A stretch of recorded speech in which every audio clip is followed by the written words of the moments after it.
Akhir buruk pengabdian Suwandi. Kisah pengabdian seorang punggawa Sunan Kabanaran yang berakhir buruk. Salah satu trio Sukowati, punggawa Pangeran Mangkubumi yang andal adalah Adipati Suryonagara.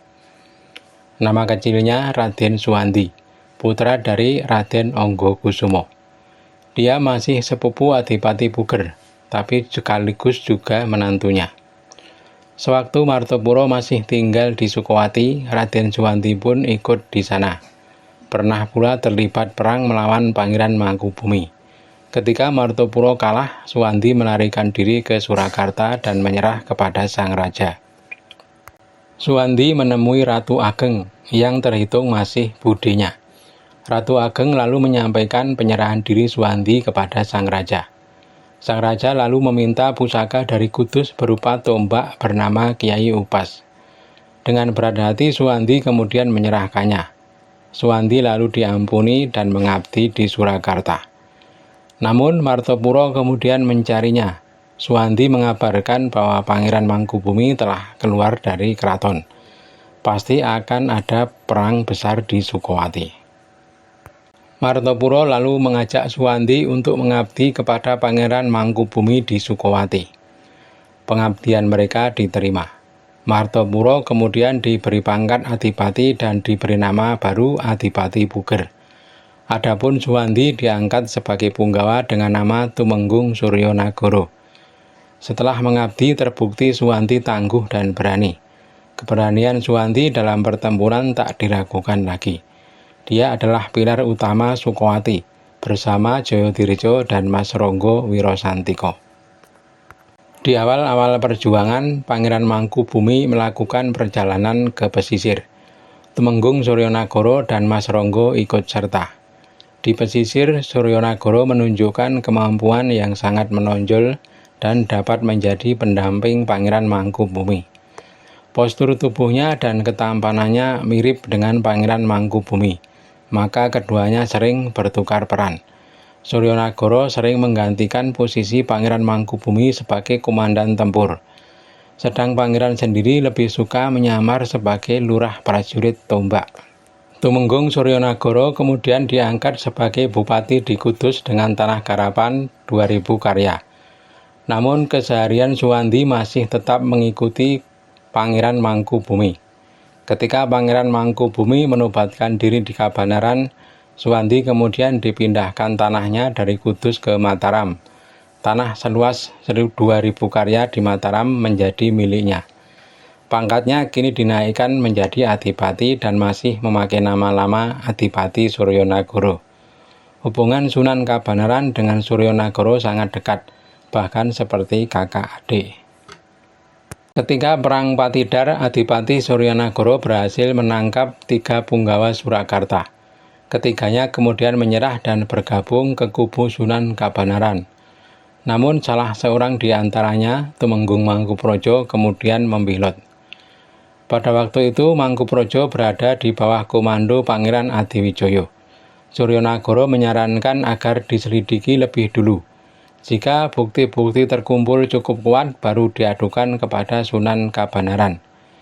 Ini menjadi bukti bahwa Suryonagara selain pemberani juga teliti dan bijak. Pada akhirnya, memang Mangkuprojo terbukti bersalah dan dihukum mati.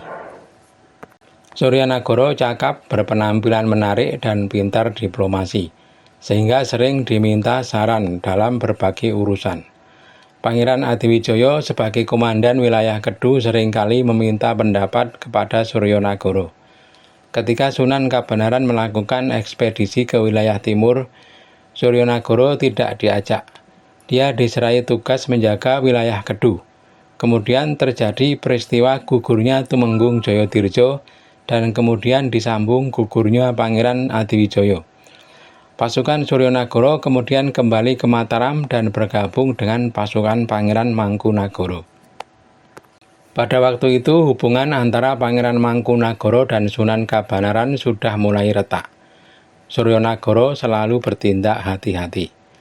Ketika Pangeran Mangkunagara benar-benar memisahkan diri dari Sunan Kabanaran, para bupati di Mataram menjadi sandera dan terpaksa ikut sang pangeran. Namun Adipati Suryonagara tetap setia kepada Sunan Kabanaran.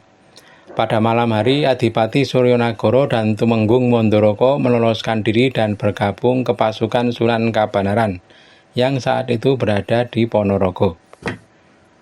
Adipati Suryonagara tetap mengabdi kepada Sunan Kabanaran, bahkan setelah kekalahan yang menyakitkan dari Pangeran Mangkunagara di Ponorogo. Suryonagara tetap setia mendampingi Sang Sunan bangkit menyusun kekuatan kembali.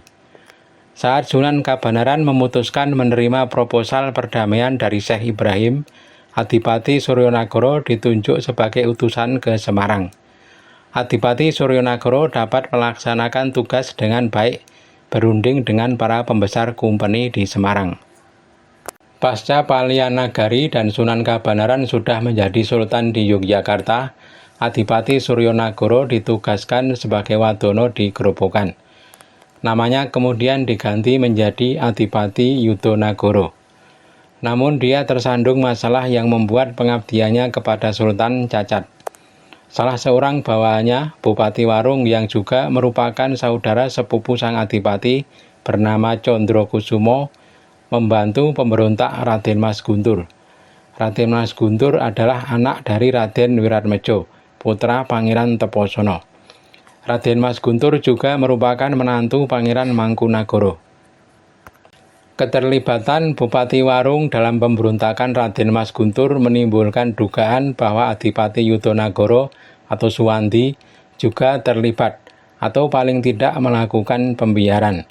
Para bupati pesisir kemudian melaporkan hal itu kepada Gubernur Semarang yang saat itu dijabat oleh Ubrus. Gubernur Ubrus kemudian meminta Sultan menangani perkara ini. Akhirnya dengan berat hati Sultan Yogya mempensiunkan Adipati Yudonagara. Sebagai pengganti Adipati di Grobogan kemudian ditunjuk Tumenggung Kartonadi, pahlawan Perang Pajenar. Itulah sekilas kisah pengabdian Raden Suwandi alias Adipati Suryonagara alias Adipati Yudonagara. Pengabdiannya yang luar biasa sepanjang hidupnya harus ditutup dengan peristiwa yang sebenarnya tidak melibatkannya. Dan Suwandi harus menelan pil pahit akibat ulah saudaranya, Bupati Condrokusumo di Warung. Begitulah sulitnya menjadi pejabat di zaman dahulu. Ikuti terus kisah menegangkan lainnya di BK Almari Channel.